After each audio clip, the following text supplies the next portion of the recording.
안녕하세요. 저는 평범한 가정주부입니다. 저에게 이런 일이 벌어질 거라고는 상상도 못했네요.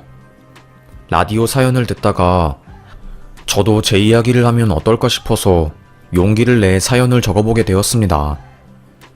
수려한 글솜씨가 있는 것도 아니라서 조금 부끄럽긴 하지만 너그러운 마음으로 들어주세요. 저는 막내딸로 태어났어요. 강원도 양양에 있는 시골 마을에서 살아왔죠. 어머니는 제가 태어날 때 돌아가셨다고 합니다.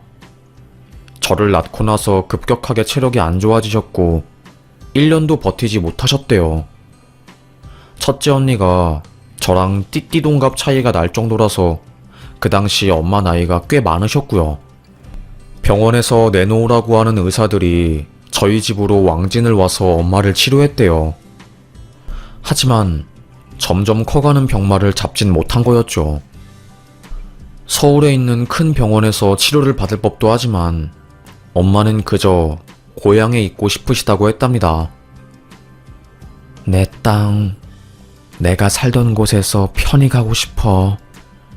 잘 알지도 못하는 서울바닥, 그 딱딱한 콘크리트에서 삶을 마감하는 것보다 푸근한 흙내음 맡으며 자연으로 다시 돌아가는 게 난 더 좋다.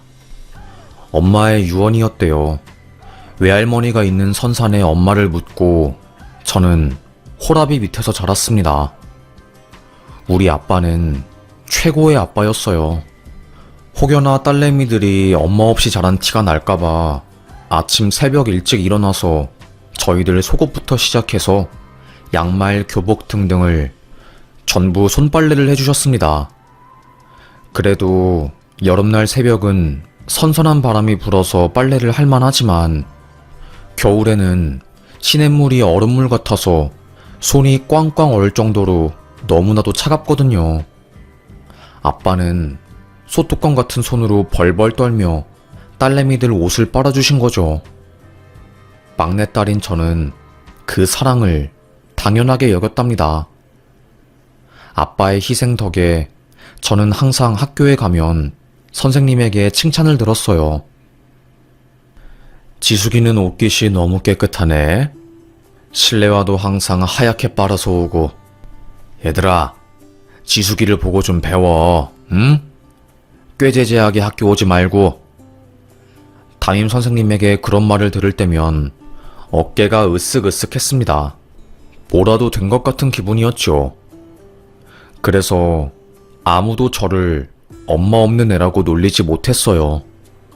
되려 아빠가 싸주신 캐릭터 모양의 점심 도시락 덕분에 친구들 사이에서 인기를 독차지하곤 했죠. 회장도 했고 반 대표를 넘어서 학교 대표도 했으니 말 다 한 거 아닐까요? 우리 아빠는 감자 농사꾼이었어요. 고추랑 감자를 농사 지으며 수확해서 생긴 돈으로 딸내미들 시집 보내고 대학 보내시는 분이었죠. 제 위로 언니가 2명 있었습니다. 첫째 언니는 엄청 똑똑했어요. 네 언니가 얼마나 똑똑했는지는 말로 다 설명 못한다. 1살 조금 넘었을 때 문장으로 말을 하더라고. 독감 주사 맞으러 소아과에 갔더니 의사가 나보고 뭐라고 한지 아나? 뭐라고 했는데요, 아빠? 딸내미 한번 크게 키워보라고 하더라고. 아이고야, 시골 농사꾼 밑에서 영특한 애가 태어났으니 네 엄마랑 내가 얼마나 두둥실 기분이 좋았는지 몰라. 아빠는 과거를 회상하며 추억에 잠겼습니다. 눈물이 그렁그렁해 보였어요. 저희 첫째 언니는 성품이 참 착했어요. 동생들 공부 도와준다고 17살이나 차이 나는 저를 위해서 항상 문제집을 얻어와 선생님 노릇을 해주었죠. 나 하기 귀찮아. 옥수수 먹으면서 정자에 누워있을래.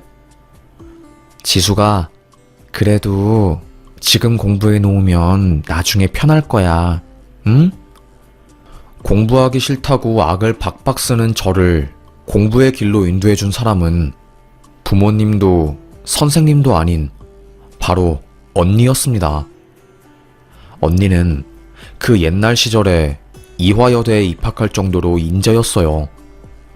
지금도 이대가 명문대긴 하지만 그 시절에는 재벌갓집 딸들도 이화여대를 가고 이화여대 갔다는 소리를 하면 사람들이 다 인정해주는 그런 분위기였거든요. 동네에서도 완전히 잔치가 벌어졌죠. 이대 약대에 입학한 언니는 약학고시를 열심히 공부해서 약사가 되었습니다. 어느 날 집에 한 아저씨를 데리고 왔어요. 그 아저씨가 저에겐 형부였죠. 형부는 옆 대학인 연세대 의대를 졸업한 엘리트 의사였습니다. 워낙에 이미지가 멀끔하고 누가 봐도 서울 사람인 것 같았어요. 왜 시골 사람들이 보기에는 서울 사람들 깍쟁이 이미지가 있잖아요. 형부도 마찬가지였습니다. 귀공자처럼 생겨서 쓸데없는 말은 하나도 안 할 것처럼 진중해 보였죠. 그래서 아빠도 처음엔 사위가 불편했대요. 그래도 사람이 착해 보이고 건실해 보이니까 결혼을 허락한 건데 일이 터지고야만 거죠. 언니가 결혼 6년 차였을 때 형부가 바람을 피운 거였습니다. 그것도 언니랑 가장 친한 친구랑요. 언니 친구가 형부 병원 밑에 있는 약국에서 일을 하고 있는 사람이었어요. 언니는 언니 친구를 너무 믿어서 그 좋은 자리를 형부 백으로 친구에게 넘겨준 건데 자기 몰래 둘이서 사랑이 싹트고 있다는 것을 알게 된 거죠. 그 소식을 들은 저는 미친 사람처럼 서울로 올라가 형부한테 10원짜리 욕을 하고 난리를 쳤습니다. 막내딸이기도 하고 그때는 워낙에 어려서 겁이 없었던 거죠. 형부 미쳤어요? 형부가 뭔데 우리 언니를 힘들게 하는데? 그럴 거면 우리 언니랑 왜 결혼했어? 어린 게 뭘 안다고 어따 대고 소리를 질러? 형부는 제 뺨을 때렸습니다. 뺨 맞은 저는 어안이 벙벙해서 아무 말도 하지 못했어요. 제가 뺨 맞았다는 것을 알게 된 언니는 더 이상 남편과 결혼 생활을 지속할 수 없을 것 같다고 판단하고 이혼 소송을 준비했어요. 그리고 아빠도 이 사실을 알게 되었습니다. 농사고 뭐고 충격으로 인해서 한번 쓰러지시고 몸져 누우셨어요. 하지만 형부는 끝까지 저희 가족에게 미안하다는 말 한마디 없었습니다.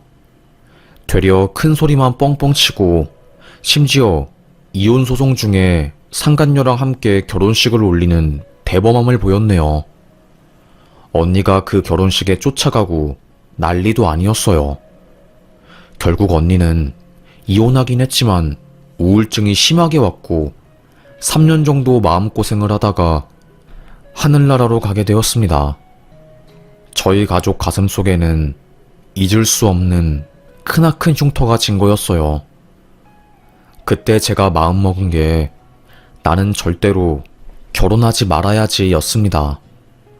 형부는 우리 아빠 앞에서 정말 착하고 성실하고 장인어른을 끔찍하게 챙기는 사위였거든요. 그런데 뒤에서 그런 짓을 하다니 너무나도 큰 충격이었던 거죠. 아빠는 그 사건 이후로 매일 이 말씀을 입에 달고 사셨습니다. 서울 출신 의사들은 만나지도 마. 이것들이 콧대가 하늘에 있어서 아주 사람 귀한 줄 모르고 마구잡이로 다 만나고 다니고 몹쓸 놈들. 이런 몹쓸 놈들. 사위에 대한 노여움이 사위가 가진 직업군 전체로 번진 거였어요. 저도 마찬가지였습니다. 의사들은 다 그런 건가 봐. 더럽게 논다더니 죄 없는 우리 언니만 상처받고 일찍 세상 떠났네. 첫째 언니는 저에게 너무 소중한 존재라서 잊을 수 없었고 가슴에 묻는 것도 너무 힘들었어요. 대학을 서울로 간 저는 한동안 남자친구를 만들지도 못하고 마음을 추스르는 데에만 시간을 쏟았지요. 아무리 마음을 여미어 보려고 해도 쉽지 않더라고요. 그 대신 공부에 몰두를 했습니다. 오히려 더 바쁘게 살려고 했어요. 이따금씩 강원도에 있는 아빠에게 전화를 걸었어요. 아빠, 요새는 아픈 곳 없지? 농사는 잘 돼가고? 딸내미, 걱정하지 마. 아빠는 잘 살고 있어. 대학 공부 열심히 하고 취업해서 번듯하게 살아야지. 늘 아빠는 제 앞에서 강한 척을 하시는 분이었어요. 아빠도 딸을 잃은 슬픔 때문에 더욱더 몸을 바삐 움직이고 일을 엄청 열심히 하셨어요. 원래는 돈을 모으는 족족 은행에 저축을 하셨는데 뭐 때문인진 몰라도 어느 순간부터 땅을 사 모으기 시작하더라고요. 아빠, 그렇게 땅을 사는 이유가 뭐야? 강원도 땅이 뭐 투자 가치가 있나? 내가 땅에서 자랐으니 땅을 사서 우리 땅을 지켜야 하지 않겠니? 엄마도 그렇고 아빠도 그렇고 땅에 대한 애정이 어마어마하셨습니다. 그리고 친할아버지가 돌아가시면서 강원도 속초에 있는 땅 수만 평을 증여받게 되었어요. 그 일을 계기로 더더욱 땅을 사모으셨나봐요. 마구잡이로 강원도 땅을 사들여서 높은 건물을 짓고 이익을 편취하려는 건설사가 싫으셨대요. 나라도 고향인 강원도 땅과 경치를 지켜야겠다고 생각한 거죠. 강원도 해안가 쪽에는 소나무길이 유명하거든요. 그런데 얼마 전에 건설사가 그 땅을 사서 아파트 짓는다고 수십, 수백 년짜리 소나무를 다 잘라버려서 그걸 보고 엄청 분노하셨거든요. 하여튼 간에 아빠는 땅을 모으셨습니다. 저는 그 사이에 열심히 공부를 해서 대학원 석박사까지 끝냈고요. 박사는 원래 한 5년 정도 걸리는 과정이었어요. 쉽지 않은 과정이었기 때문에 더 열심히 일을 했고 3년 만에 학위를 딸 수 있었습니다. 단축을 하게 된 거죠. 박사학위를 따고 박사들만 참여하는 포럼에 참석을 했다가 지금의 남편을 만나게 된 거였어요. 남편은 의사였습니다. 언니가 겪은 사건 때문에 의사에 대해서 편견도 있고 그 직업군을 그리 좋아하진 않았어요. 하지만 그 사람은 좀 달라 보였습니다. 의사 같지 않았어요. 보통 의사들은 아무리 착한 척을 해도 대부분 선민의식이 있고 자기네들이 다른 사람들보다 위에 있다고 생각을 하거든요. 그 부분은 숨기려고 해도 숨겨지지 않고 드러나기 마련이지요. 하지만 이 남자는 달랐습니다. 아니, 적어도 그 당시에는 다르게 느껴졌어요. 너무나도 겸손했고 자기를 별 보잘것없는 평범한 사람이라고 늘 지칭을 했죠. 아빠 몰래 그 사람이랑 연애를 시작했어요. 만나다 보니까 서로에게 스며들었고 깊은 관계가 되었습니다. 지수가, 나랑 결혼하자. 앞으로 삶에 있어서 힘듦이 있겠지만 그때마다 너의 손을 놓지 않고 곁에 있어줄게. 그리고 너의 등대가 되어줄게. 제가 외로워서 그런진 몰라도 남편의 청혼이 너무 로맨틱하게 들렸고 든든하게 느껴졌습니다. 청혼을 수락하고 강원도에 내려간 저는 결혼 허락을 받으러 갔어요. 하지만 아빠가 그 사람 직업을 들은 순간 노발대발하며 화를 냈죠. 네 언니도 딱 이랬다. 나는 목에 칼이 들어와도 의사 사위는 안 들인다. 그렇게 알아?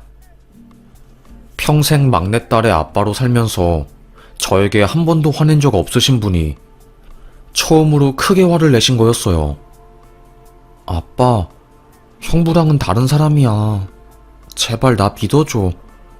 나도 형부 때문에 의사에 대해서 편견이 있었는데 정말 이 사람은 다른 것 같아. 엉엉 울면서 애원해 보았지만 아빠는 똑같은 상처를 겪기 싫으신 거였는지 결혼을 반대했습니다. 혼자서 속앓이를 했어요. 하지만 속 걱정은 낯빛으로 드러났지요. 자기야, 무슨 걱정 있어?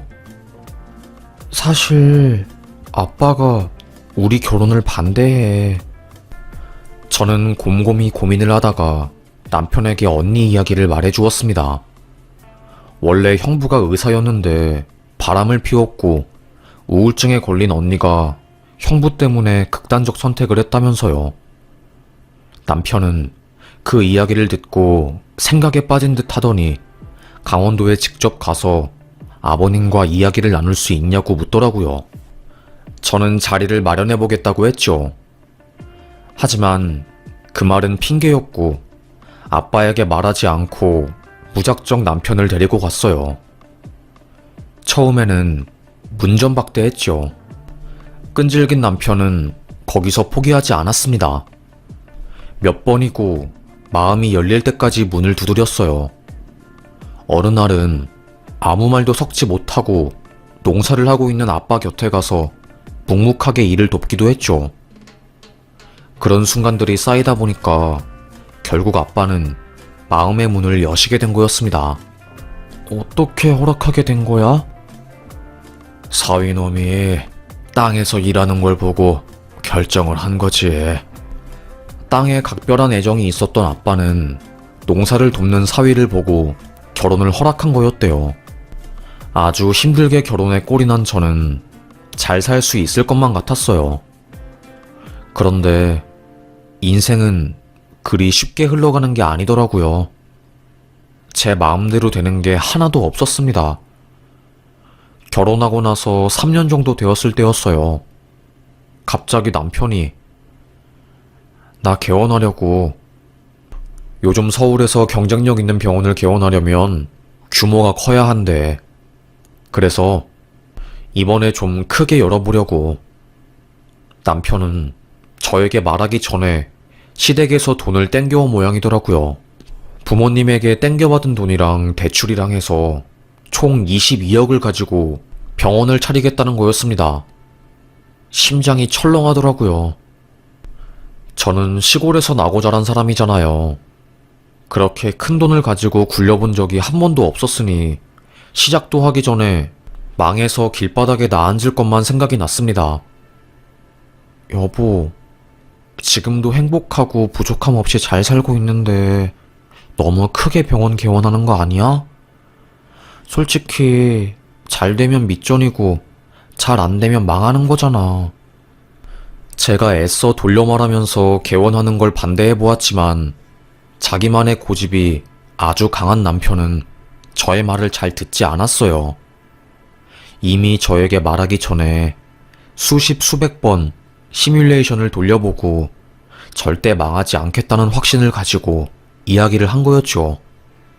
저는 한 수 물러났습니다. 알겠어. 당신이 이미 굳게 결정한 것 같으니까 나는 내가 할 수 있는 한에서 당신 응원할게. 내 도움이 필요하면 언제든지 말하고. 본격적으로 병원 인테리어와 함께 직원들을 뽑기 시작했어요.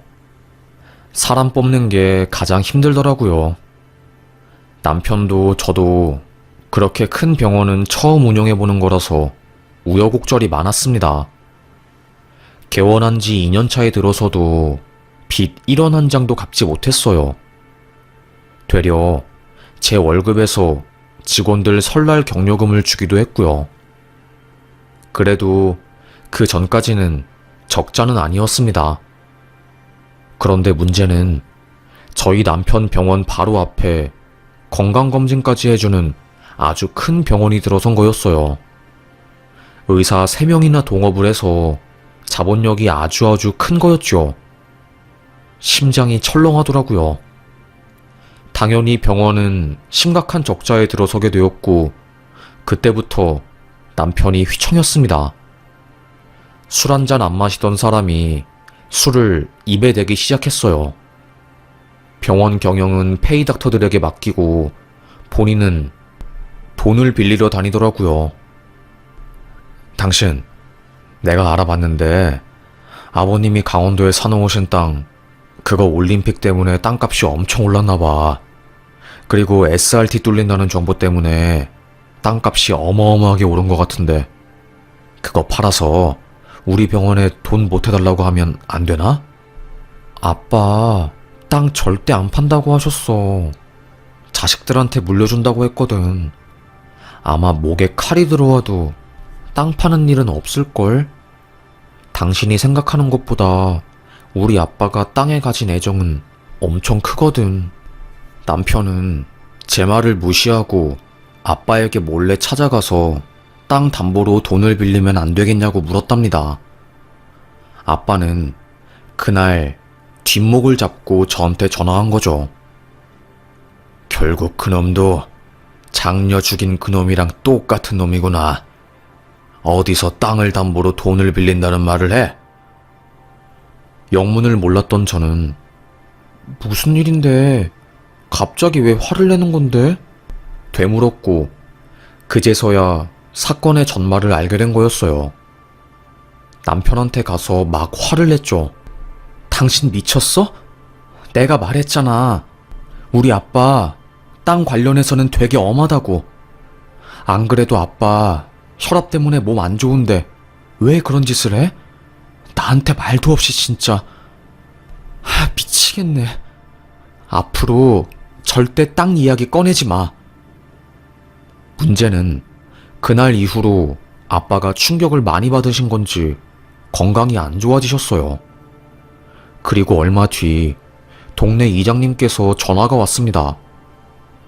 지수가, 네 아빠가 아픈 건 알고 서울에 있는 거요? 아빠가 치매 증상을 보여서 동네 사람들이 아빠를 모시고 강릉에 있는 세브란스에 갔대요. 거기서 치매 초기 증상을 받은 거였답니다. 딸내미 걱정시키기 싫으니까 절대 말하지 말라고 했는데 이장님이 안 되겠다 싶어서 저한테 전화한 거였죠. 어릴 때부터 본 사이였으니까요. 놀란 저는 바로 강원도로 내려가서 아빠와 함께 정밀 검사를 받았습니다. 몸에 지병도 있었고 폐 관련 질환도 있는 상황이었어요.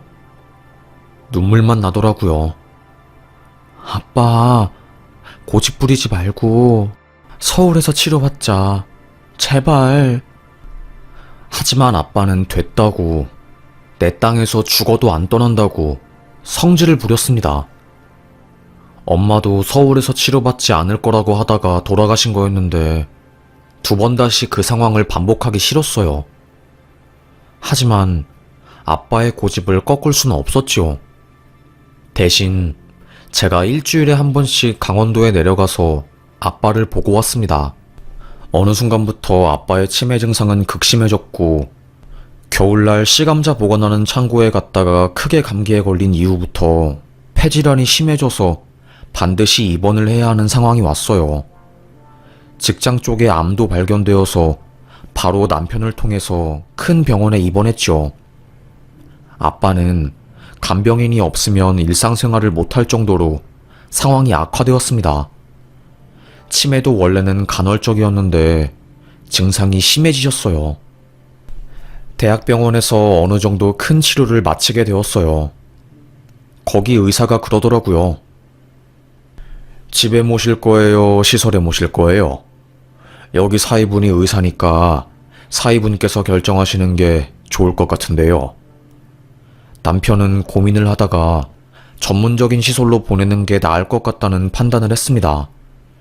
그런데 문제가 생긴 거였죠. 시설은 1:1 간병이 아니니까 아빠 폐질환이 더 심해진 거였어요. 결국 그러면 우리 병원에 모셔야겠다. 24시간 내가 옆에서 돌볼 수 있게. 나 때문에 장인어른 질병이 더 심해진 것 같아서 마음이 자꾸 무겁네. 괜히 땅 담보로 대출받는다는 이야기해서. 저는 남편에게 고마웠어요. 아무리 그래도 장인어른을 본인 병원에 모신 후에 챙기는 게 쉬운 일은 아니잖아요.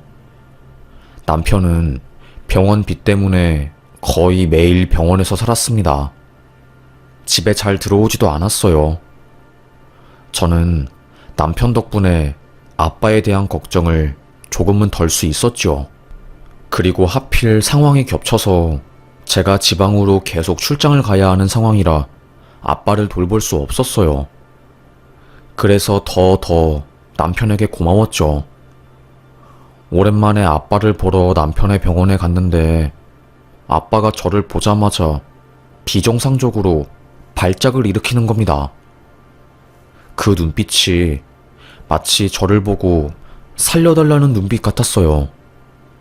저도 모르게 눈물이 나더라고요. 남편은 흥분도가 심해서 발작하는 거라고 진정제 주사를 놨습니다. 그날 너무 심란했어요. 부산에 있는 둘째 언니에게 전화를 걸어 자초지종을 이야기했어요. 언니도 며칠 전에 아빠를 보러 따로 서울에 올라왔는데 그날도 언니를 보자마자 발작을 일으켰대요.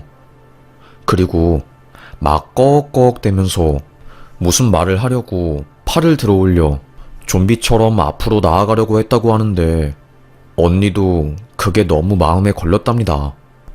마치 아빠가 나를 보고 살려달라고 애원하는 것 같았어.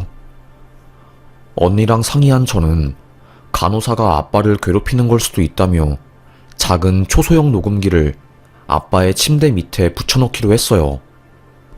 그리고 다시 지방으로 갔다가 서울로 올라온 저는 아빠 병원에 바로 달려갔죠. 아빠를 보자마자 꼭 안아주었습니다. 아빠는 저를 안은 채로 놓아주려고 하지 않았어요. 조심스럽게 아빠의 품에서 나와 녹음기를 들고 집으로 갔습니다. 그리고 그걸 튼 순간 저는 입을 다물지 못했어요. 뭐라고 표현해야 할지는 모르겠는데 피가 거꾸로 솟는 느낌이었습니다. 충격을 크게 받으면 사람은 아무것도 못하게 되더라고요. 제가 딱 그랬습니다. 시골 사람이라 그런가 목숨도 징하네. 폐렴약도 일부러 안 먹여. 치매약도 안 먹여. 그런데 왜 이렇게 오래 버티는 거야? 네가 죽어야지 내가 땅을 팔지. 남편의 말이었어요. 알고 보니 남편놈은 병원 빚 때문에 우리 아버지를 모신 거였습니다. 자기가 모신 후 돌보지도 않고 되려 빨리 죽을 수 있는 방법을 도모한 거죠. 아빠가 죽어야지 땅을 물려받고 저를 꼬셔서 그 땅을 팔려고 했나 봐요. 땅을 팔면 수십억을 손에 줄 수 있으니까요. 녹음기에는 남편이 아빠를 때리는 소리도 들렸습니다. 죽어. 제발 곱게 죽어라. 너무 끔찍해서 중간에 듣다가 껐습니다. 그리고 바로 부산행 기차를 끊었어요. 뒤도 안 돌아보고 둘째 언니가 있는 집에 간 저는 밤 10시가 다 된 시간에 언니 집 문을 두드렸습니다. 언니 얼굴을 보자마자 대성통곡을 했어요. 어린아이처럼 어깨를 들썩이며 울었죠. 언니는 무슨 일이냐고 물었습니다. 너 왜 그래? 무슨 일이야? 언니, 나 아빠 말 들을 걸 그랬나봐. 그놈이랑 결혼하지 말 걸 그랬나봐. 아빠는 다 알고 있었어.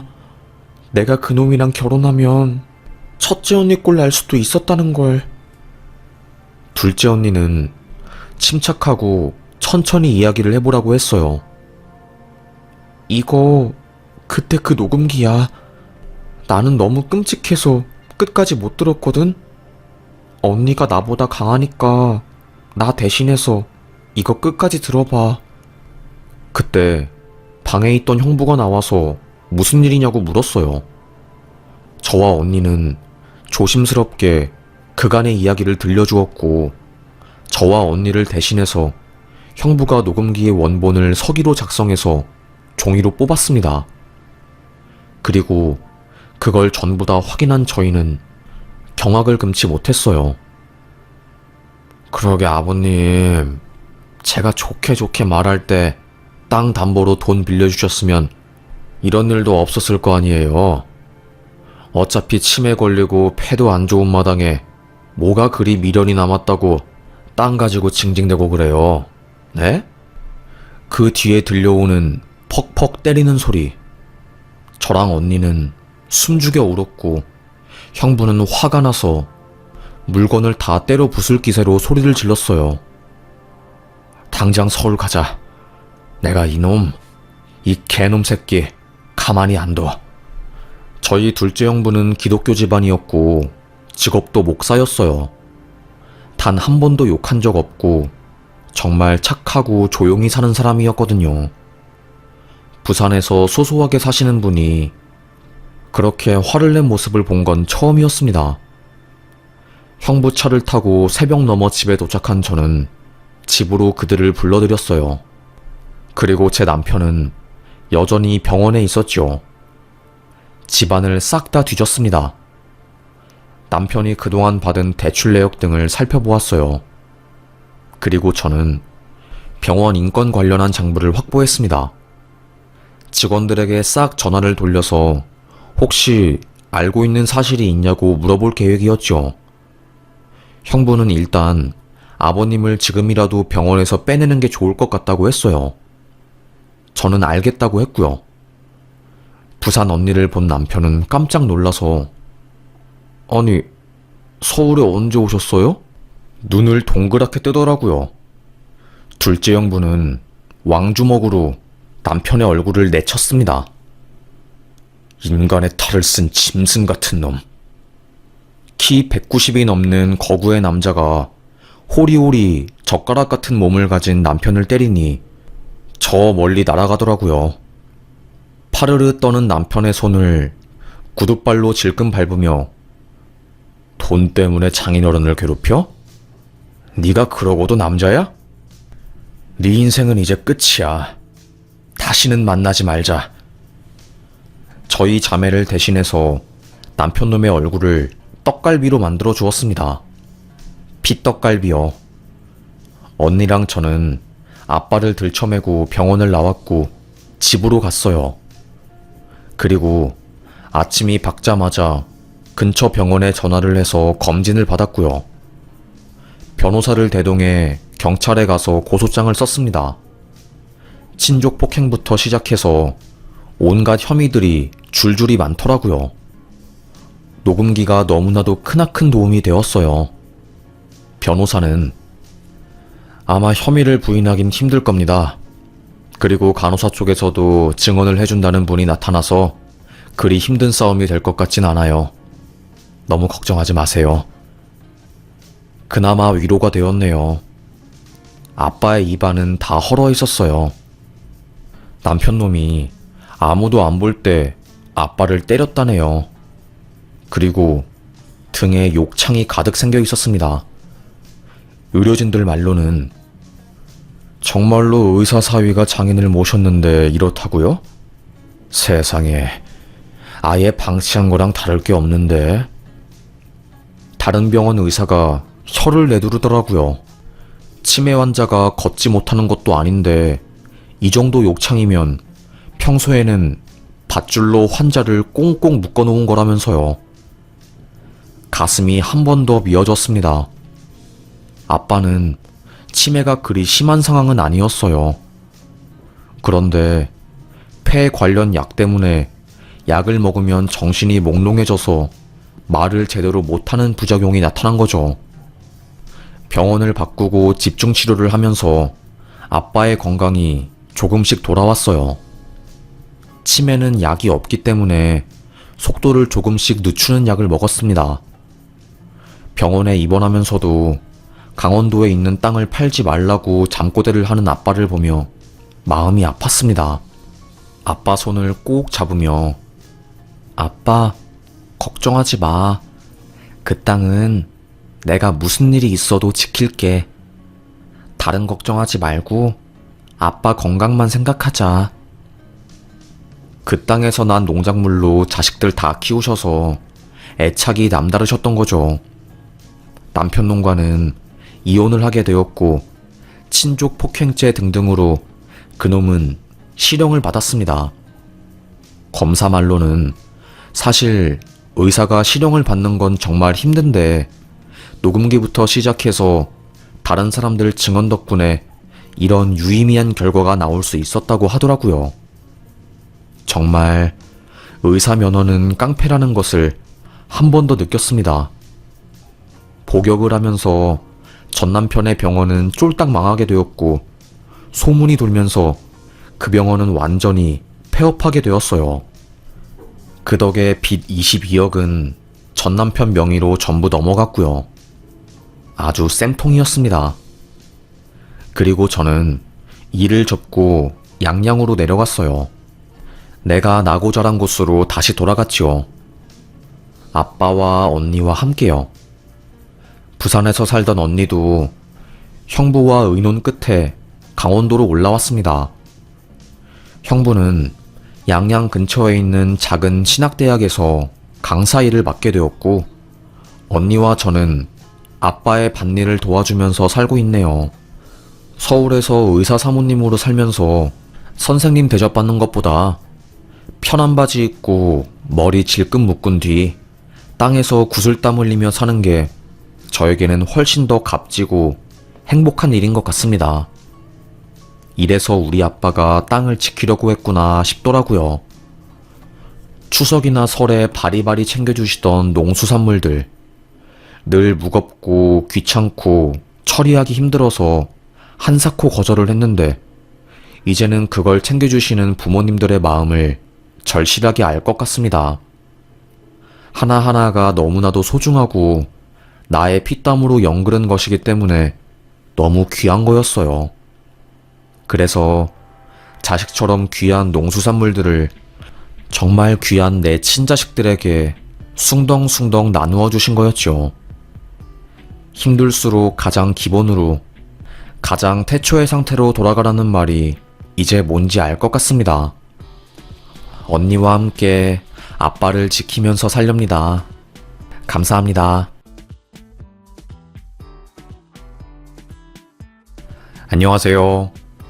살다 보니 별의별 일이 다 있네요. 역대급 복수를 내서 정말 시원하게 묵은 때를 벗겨낸 것 같은 일을 경험해서 이렇게 사연을 적게 되었습니다. 저랑 엄마는 단 둘이 살아왔어요. 어릴 때 아빠가 돌아가신 이후로 하루하루 힘들게 살았죠. 아빠는 유명한 사업가였습니다. 아마도 아실 분들은 아실 수도 있어요. 뉴스에 나온 사건이었거든요. 건설 쪽에 근무했던 아빠는 다른 회사와는 다르게 불공정 거래도 없고 양심적으로 회사를 운영했어요. 건설 쪽이 아무래도 큰 돈이 왔다 갔다 하다 보니까 엄청나게 돈도 많이 쓰고 유흥이나 접대, 그리고 비리도 어마어마하거든요. 그래서 이해관계가 굉장히 복잡했습니다. 아무래도 그런 위험한 일을 하면 가족들에게도 안 좋은 영향을 끼칠 수 있어서 우리 아버지는 항상 돈을 덜 벌더라도 양심 있는 일을 해야 한다고 하셨어요. 아빠는 우리 딸한테 부끄럽지 않게 살고 싶어, 정말로. 그래서 저는 항상 늘 아빠가 존경스러웠습니다. 아빠가 하는 말은 다 맞았거든요.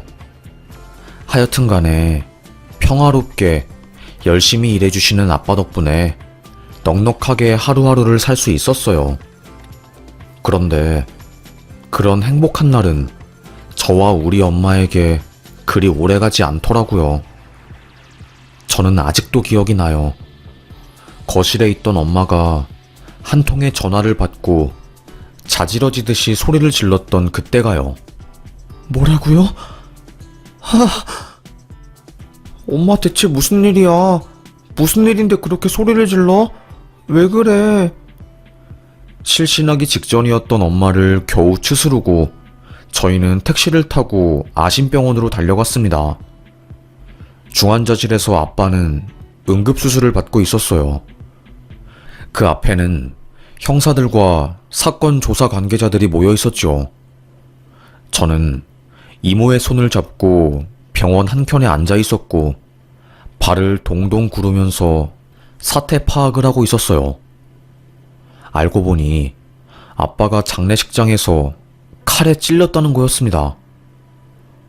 아니, 이 사람은 원한 살 사람이 아닌데 도대체 누가 이 사람한테 칼을 찌른 겁니까? 도대체 누구입니까? 고래고래 소리를 지르는 엄마의 목소리가 병원 복도에 울려 퍼졌습니다. 나중에 알게 되었어요.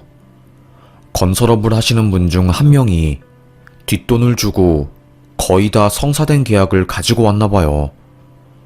그뿐만 아니라 하청업체에서 독자적으로 10년이 넘게 걸린 기술을 몰래 빼와서 그걸 돈 주고 팔아먹은 거였죠. 결국 그 하청업체 의사가 화가 나서 사람을 써서 아빠의 지인을 죽이라고 한 거였습니다. 그날 아빠는 건설업자 관련된 사람의 부모 장례식장에 갔던 거고요. 거기서 아빠와 칼 맞는 대상이었던 그 아저씨와 다른 사람들이랑 함께 술을 마시고 있었나 봐요. 인상착의가 비슷했고 바로 옆에 앉아 있었던 아빠는 영문도 모른 채 갑자기 칼을 맞은 거였습니다. 삽시간에 장례식장은 아수라장이 되었고 정말 난리가 났어요. 하필 복부를 찔려서 피가 분수처럼 쏟아졌고 과다출혈로 아빠는 쇼크가 온 거였습니다. 칼을 찌르고 도망간 사람은 킬러로 고용된 조선족이었던 거고요. 병원 안에 있던 장례식장이었기 때문에 소식을 들은 의료진들이 내려와서 바로 아빠를 데리고 올라왔고 중환자실에 바로 들어가게 된 거였습니다. 하지만 워낙에 출혈이 단시간에 많이 되었고 칼이 너무나도 날카로워서 지혈이 쉽지 않았나 봐요. 이미 흘린 양만 해도 거의 치사량이었대요. 그래서 엄마가 전화통화로 아빠가 칼을 맞아서 수술대에 올라갔다는 소리를 듣고 믿기지 않아서 막 눈물을 흘렸던 거고요. 저도 어린 나이에 너무나도 감당하기 힘든 소식을 듣게 되어서 정말 심적으로 많이 힘들었습니다. 하루하루 사는 게 지옥 같을 지경이었어요. 결국 아빠는 일주일을 가지 못하고 사망하게 되었고요.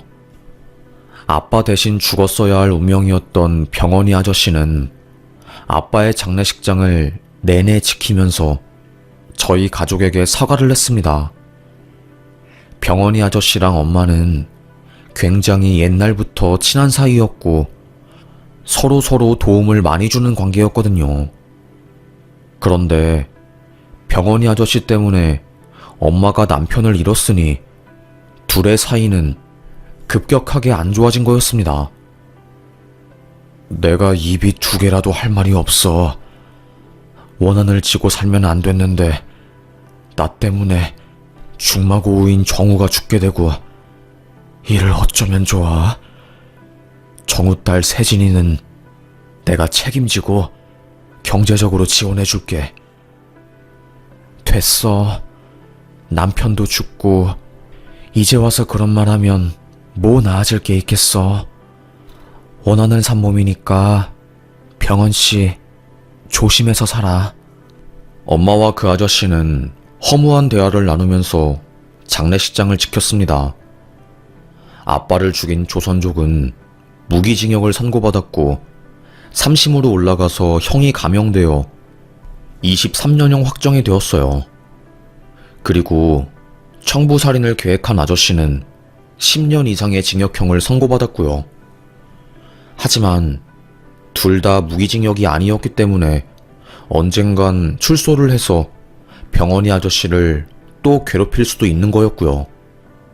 그래서 그 아저씨는 너무 무서웠나 봐요. 정신병에 걸릴 정도로 죽음에 대한 극도의 공포를 가지고 살게 되었고 결국 한국에서 하던 모든 건설 사업을 자기 동생에게 맡기고 미국으로 갔습니다. 아저씨는 원래 미국 시민권자였으니까요. 그 아저씨가 비행기를 타기 전에 저에게 한 말이 아직도 기억이 나요.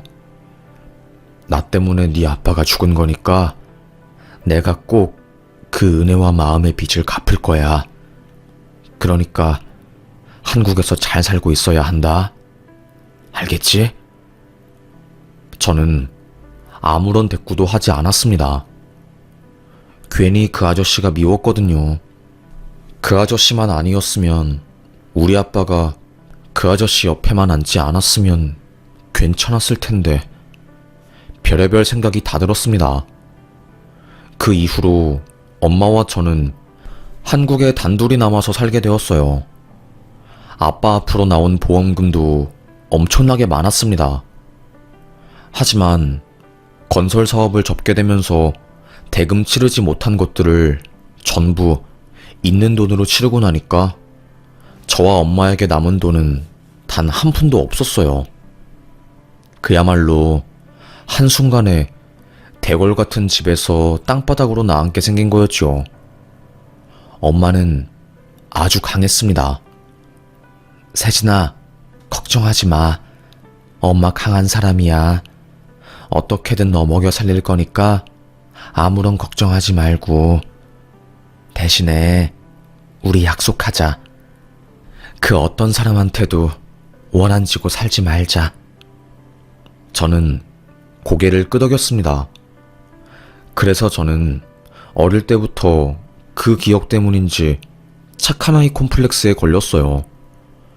애들이 부탁하는 것을 거절하지 못하고 다 들어주었고, 미안해서라도 제가 손해보면서 아이들을 챙겨주었습니다. 그것 때문에 만만한 사람 취급을 당하기도 하고, 그래서 맨날 울기도 했어요. 고치는 게 쉽지 않더라고요. 점점 인간관계에서 상처를 받은 저는 사람에게 마음을 여는 것을 포기하게 되었고, 결국 고등학교에 올라가서는 거의 혼자 다니게 되었습니다. 그게 편하더라고요. 차라리 혼자 다니는 게 마음이 홀가분했습니다. 열심히 공부를 해서 이화여대에 입학하게 되었어요. 연애를 하고 싶었지만 사실 여대에 입학한 이상 연애하는 게 쉽진 않더라고요. 너무 힘들었습니다. 그리고 남자가 무서웠어요. 아무래도 아빠를 죽인 사람도 남자였으니 그 트라우마가 계속해서 가는 것 같았죠. 저는 묵묵하게 공부하고 취업 준비를 하게 되었고, 한 제약회사에 입사하게 되었습니다. 그래도 얼굴이 나쁘지 않게 생긴 덕분인지 거래처에서 대시가 많이 들어왔어요. 그 중에 저에게 대시한 사람이 남편이 되었죠.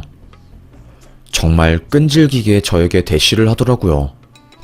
아니, 세진씨, 정말로 남자 한 번도 안 사귀어 봤어? 너무 신기하네. 세진씨 같은 사람은 남자 정말로 많이 만났을 것 같은데, 안 그래? 아니에요.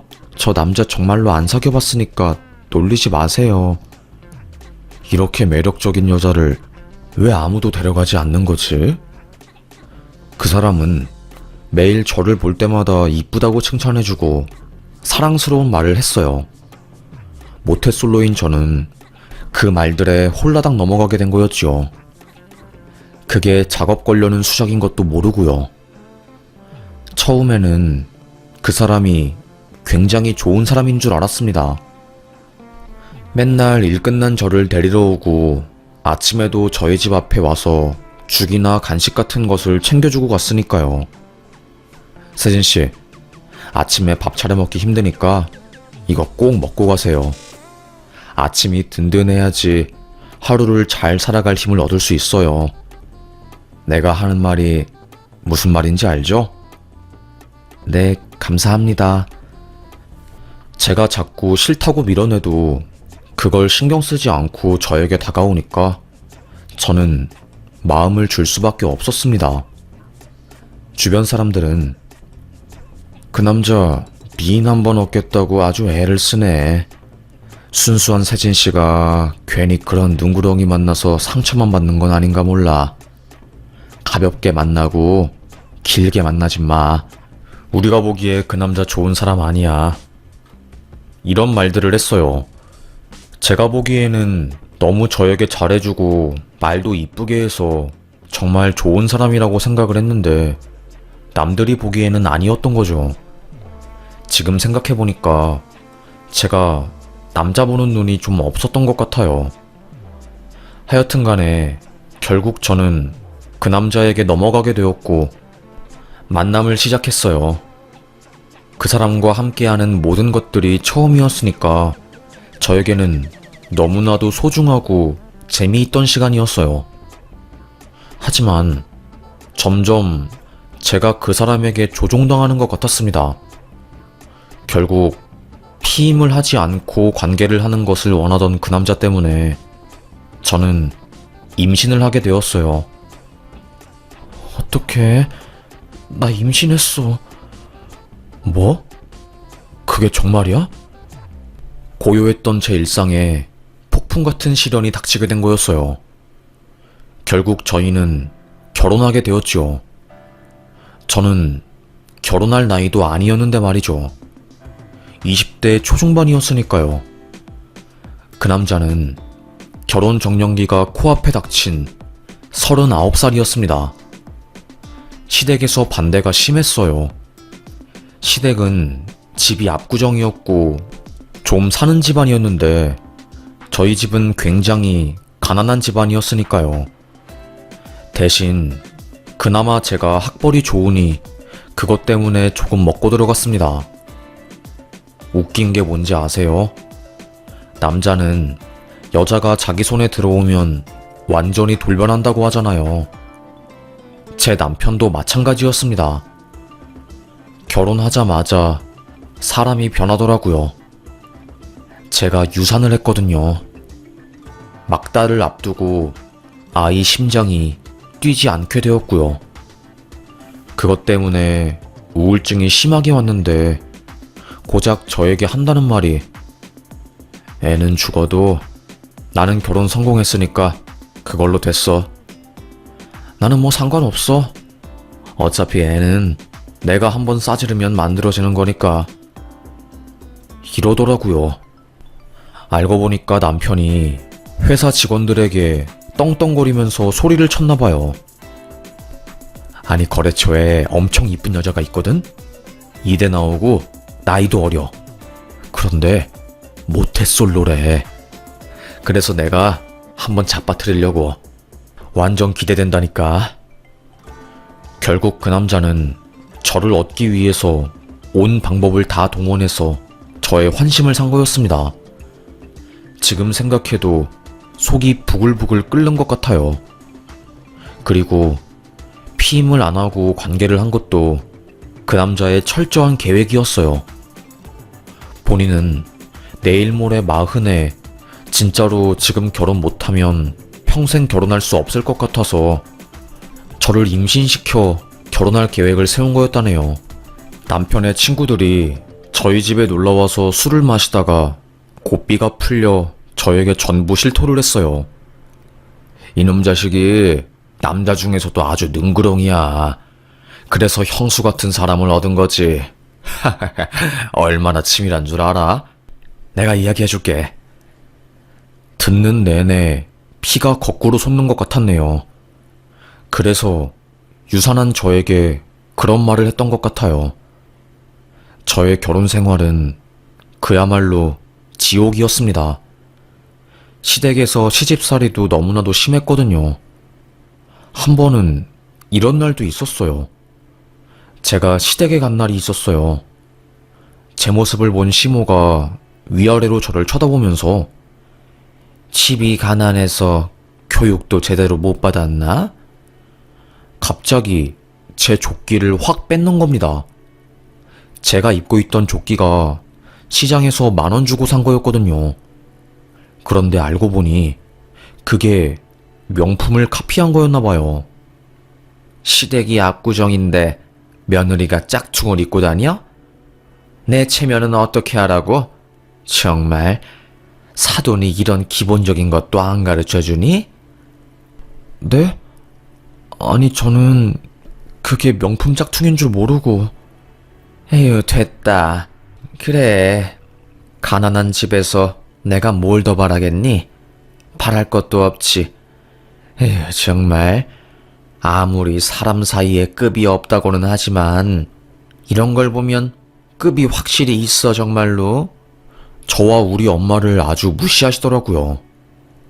워낙에 오랫동안 압구정에서 살았던 어머님은 선민의식이 아주 강한 사람이었습니다. 본인이 서민들보다 높은 사람인 줄 아시는 그런 분이었어요. 그래서 너무나도 함께 있는 게 불편했죠. 더 웃긴 건 뭔지 아세요? 남편 놈은 우리 엄마 생일 때 스팸이랑 참치캔으로 생일상 차려주더니 본인 엄마 생신 때에는 워커힐 한우 고깃집에 가서 100만원어치 생일상을 차려주더라고요. 너무 차이가 나잖아요. 우리 엄마 생일상은 스팸 넣은 미역국에 참치랑 흰밥, 그리고 묵은지, 이게 끝이었는데 말이죠. 너무 화가 난 저는 자기야, 아무리 그래도 우리 엄마가 당신보다 아랫사람도 아니고 장모님한테 스팸 넣은 인스턴트 미역국을 드리는 건 좀 아니지 않아? 당신 엄마한테는 워커힐 고깃집 데려가고 우리 엄만 뭐냐고. 나 진짜 이런 식으로 나오면 속상해. 그게 싫으면 당신도 부잣집에서 태어나든가. 바라는 게 많아 진짜. 말이 안 통하는 남자였습니다. 결국 저는 속병이 나게 되었어요. 그때는 몰랐는데 그 당시 제가 겪은 증상이 공황장애래요. 숨 쉬는 게 힘들고 죽을 것 같고 그랬던 모든 게 공황장애였답니다. 그러다가 병이 더 심해진 계기가 있었어요. 바로 남편이 회사에서 오피스 와이프를 두고 저 몰래 바람을 피웠다는 소식을 알게 되었네요. 그걸 알게 된 계기도 웃겨요. 그 오피스 와이프를 두고 남편이 다른 여자랑 또 바람을 피운 거예요. 그걸 알게 된 오피스 와이프가 너 죽고 나 죽자 해서 저에게 카톡으로 연락을 한 거죠. 세진 씨 맞으시죠? 남편분이 바람 피우고 있는 사실은 아세요? 저도 잘한 거 하나 없는데 이런 쓰레기는 정말로 처음이라 분을 못 참고 보냅니다. 그녀와 남편이 호텔에 가서 찍은 셀카부터 시작해서 어마어마한 증거자료들을 저에게 보냈네요. 저는 충격이 너무 커서 그 카톡을 받고 아무 말도 못했어요. 사람이 충격을 받으면 머리가 멍해지더라고요. 정말로 웃긴 말일 수도 있겠지만 물 한 잔 드는 것도 힘들어져요. 한참을 멍하니 있다가 엄마한테 전화가 왔고 저는 전화를 받고 나서 펑펑 울었습니다. 뭐라고 말할 수도 없을 정도로 대성통곡을 했어요. 저의 눈물 소리를 듣고 깜짝 놀란 엄마가 집으로 찾아왔고 사건의 전말을 알게 되고 엄청 화가 났어요. 아빠 사건 때문에 사람들한테 원망 사는 것을 극도로 싫어하는 엄마는 그 누구에게도 화를 내본 적이 없지만 그날은 달랐죠. 남편이 집에 들어온 순간 남서방 미쳤나? 남편 뺨을 때린 거였습니다. 남편은 어안이 벙벙해서 왜 그러세요 장모님? 토끼 눈을 뜨면서 저희 모녀를 쳐다보았고 저는 핸드폰으로 그놈의 불륜 증거 사진을 보여주었습니다. 아무 말도 못하더라고요. 엄마는 사위 멱을 잡고 미친 듯이 두들겨 팼고 저를 데리고 집을 나왔어요. 그리고 몇 시간 뒤 정말 웃긴 일이 펼쳐졌네요. 마마보이 남편이 집에 가서 지 엄마한테 모든 것을 잃은 겁니다. 자기가 장모한테 맞았다고 하면서요. 너무 어이없지 않나요?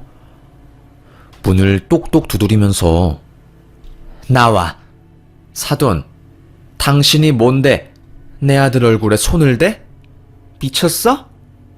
고래고래 소리를 지르더라고요. 엄마는 문을 열어주지 않고 경찰에 신고했고 얼마 지나지 않아 경찰이 출동했습니다. 시몬은 복도에서 목에 핏대를 세우며 우리 엄마와 저를 욕하더라고요. 가난한 집안 사람을 받아줬더니 아주 귀여울라? 어디서? 이딴 임대주택에 사는 것들이 진짜 죽으려고? 확 남자가 바람 피운 건 다 아내가 제 본분을 못해서 그러는 거야. 알고 있어? 잘한 것 하나 없는 것들이 어디서 내 아들 얼굴에 흠집을 내? 결국 경찰이 시모를 질질 끌고 갔고 사건은 일단락되었습니다. 저는 불륜의 피해자임에도 불구하고 남편과 시모에게 사과 한마디 듣지 못했고 이혼 소송을 했네요. 정말 자존감이 나락으로 갔어요. 그야말로 지하 밑을 뚫고 들어갔다고 생각하면 됐어요. 계속 그 오피스 와이프와 저를 비교하게 되었고요. 그게 너무나도 고통스럽더라고요. 1년간의 소송 끝에 이혼을 하게 된 저는 상간녀 소송으로 위자료를 받고 털어냈습니다. 하지만 공황장애가 심각해져서 회사를 그만둘 수밖에 없었어요. 엄마도 그 무렵에 건강이 안 좋아져서 일을 하지 못하는 지경에 이르렀고요. 결국에 저희 둘 다 수입 없이 돈을 쓰고 사는 인생이 되어버린 거였죠. 정말로 그야말로 큰일 난 거였습니다. 상간녀 소송으로 받은 위자료는 2년이 지나니까 전부 동이 나더라고요. 쫄쫄 굶으면서 살고 있던 그때 참 웃긴 일이 벌어졌네요. 하늘이 무너져도 솟아날 구멍은 있다고 하잖아요. 미국으로 갔던 병원이 아저씨가 한국으로 들어온 거였습니다. 병원이 아저씨를 죽이려고 했던 그 건설업자가 감옥에서 지병으로 사망하게 되었고 그 조선족도 중국으로 추방되었다는 이야기를 듣고 한국으로 온 거였어요. 아저씨는 한국 땅에 도착하자마자 저희 모녀를 찾은 거였죠. 그 타이밍이 아주 기가 막혔습니다. 이야기를 들어보니 아저씨는 미국에서 대장암 3기 판정을 받으셨대요.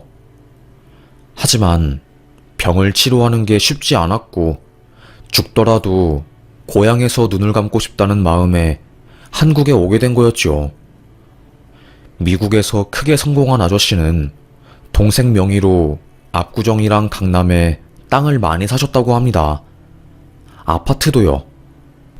그래서 어마어마한 부자가 되었대요.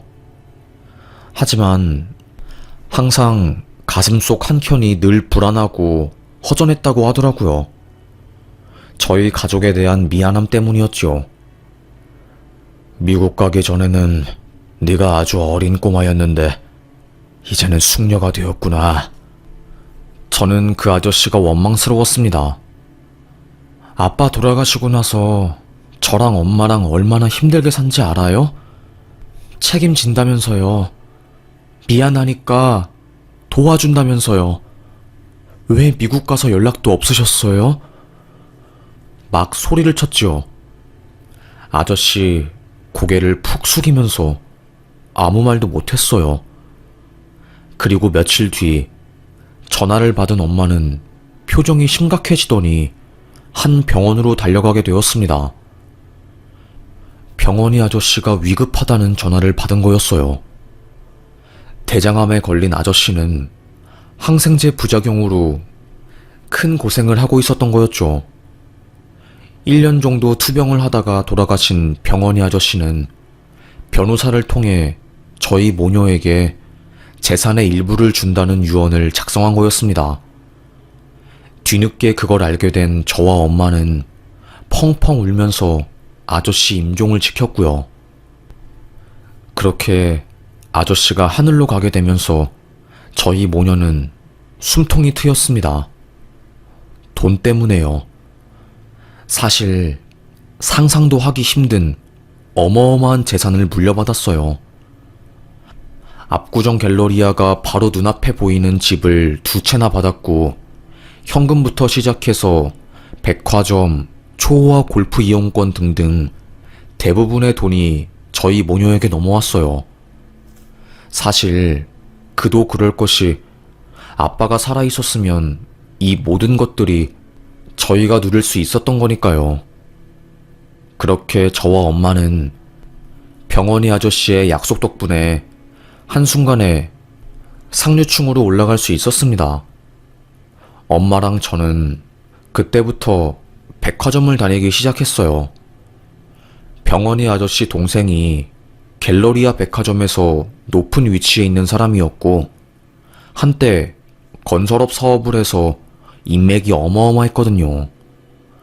그리고 저희 속사정도 다 알고 있는 분이라서 항상 저희 형 때문에 안 좋은 일을 당했으니까 저도 책임이 있죠. 끝까지 도울 수 있는 건 돕겠습니다. 그리고 백화점도 자주 오셔요. 그래서 그분 덕분에 항상 저희 모녀는 그곳에 갈 때마다 개인 쇼퍼가 붙었어요. 백화점 직원들도 대부분 저희를 알았고요. 저희가 쓰는 카드가 거의 최상위급 고객들만 쓰는 거였으니까요. 하지만 원체 사치 부리는 걸 잘 못하고 하루하루 소박하게 사는 게 몸에 배인 저는 그곳을 가도 딱히 사는 게 없었습니다. 되려 시장에서 편하게 입을 수 있는 옷을 입고 다니는 게 훨씬 더 좋았어요. 그게 마음이 더 편했거든요. 그렇게 저는 경제적인 여유를 가지게 된 덕분에 공황장애도 많이 치유가 되었고, 전 남편에 대한 안 좋은 기억도 점점 잊혀가는 듯 했습니다.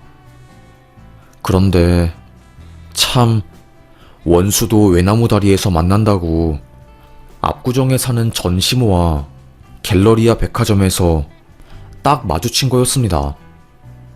그날 저랑 엄마는 편하게 옷을 입고 백화점에 가서 엄마 친구의 생일 선물을 사러 갔어요.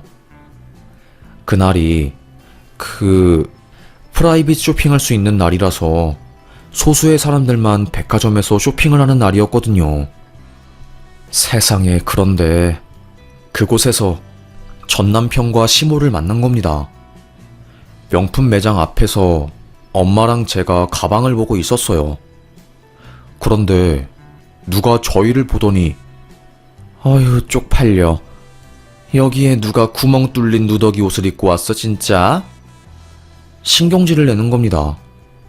뒤를 돌아보니 세상에 전시모가 있었어요. 엄마도 깜짝 놀라서 순간 굳었지요. 시모는 세상에 누가 이런 곳에 이런 거지 같은 옷을 입고 왔나 했더니 여기는 어떻게 들어온 거예요? 오늘은 VIP만 모여서 쇼핑하는 날인데 여기 진짜 안 되겠네. 개나 소나 들어오게 해? 수질 관리 이렇게 안 돼서 어떻게 할 거야? 그러면서 갑자기 지갑에서 5만원짜리를 꺼내더라고요. 엄마 얼굴에 팍 던지면서 무식하면 쪽팔린 줄을 모르더라. 뭘 알아야지 눈에 보이니까. 그쪽이 입고 있는 거 짝퉁이죠?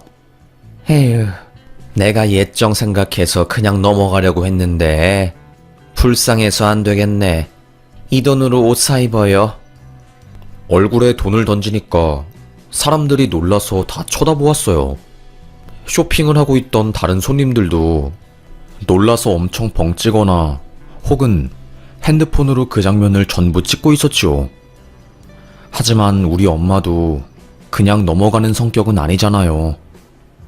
대체 요즘 시대에 누가 돈돈거리면서 갑질을 하나? 하루면 인터넷에 올라가고 신상 다 털리는데 이 백화점에 블랙리스트로 올라가고 싶어요? 뭐라고? 아니, 보자 하니까 진짜 이어팬 내가? 시모가 우리 엄마 머리채를 잡으려고 하는 거예요.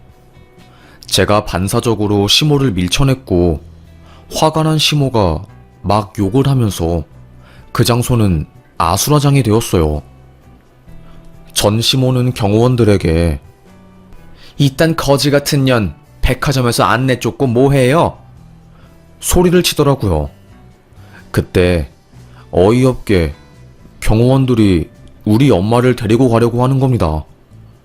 결국 엄마도 참지 못해 그 병원이 아저씨 동생에게 전화를 걸었어요. 3분도 안 되어서 백화점에서 고위층 관계자들이 내려왔고 쇼핑 총괄 담당자가 엄마한테 무릎을 꿇고 죄송하다고 했습니다. 저희가 조금 더 편안한 쇼핑이 될 수 있도록 노력을 했어야 하는데 정말 죄송합니다. 이사님께서 문제를 빨리 해결하라고 하셔서 제가 이렇게 직접 나와서 사과드립니다. 노여움을 풀어주세요. 거적대기를 입은 모녀에게 백화점 높은 분들과 직원들이 고개를 조아리니 한순간에 사람들이 저희를 다 쳐다보았습니다. 그리고 그 매니저는 경호원한테 저분 데리고 나가주세요. 그리고 고객 걸리실 대기실로 데리고 가세요. 시몬은 끌려가는 도중에 내가 뭘 잘못했는데 나 말고 저 여자를 데리고 가야 하는 거 아니야? 미쳤어? 지금 당신들 뭐 하는 거야? 고래고래 소리를 치더라고요. 그야말로 7살 어린아이가 땡깡을 부리는 것 같았습니다. 시모가 없어진 후에야 매장 직원들이 엄마에게 다가와서 정말로 죄송하다고 다시 한번 고개를 조아렸고요. 엄마와 저는 마음을 추스린 뒤 병원이 아저씨 동생을 만나서 이야기를 나누다가 백화점을 나갔습니다. 알고 보니 전 시모는 백화점에서 진상 중에 진상으로 통했더라고요. 돈 좀 쓴다고 직원들을 하대하는 것은 기본이고 조금이라도 마음에 안 들면 하루에도 수십 번씩 클레임을 걸었다고 합니다.